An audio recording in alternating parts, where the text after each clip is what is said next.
So ngayon mga kaidol, matapos namin inumin ang sabaw, ito naman ang babaakin namin.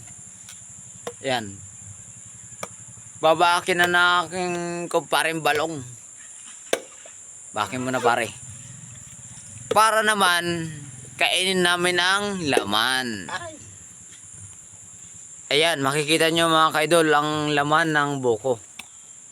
Bilang patunay, ayan ang laman ng buko.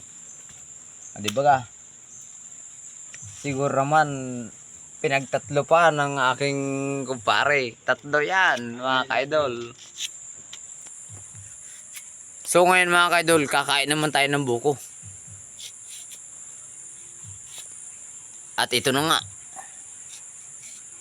Wow na wow. Matapos inumin ng sabaw, kakainin naman yung laman.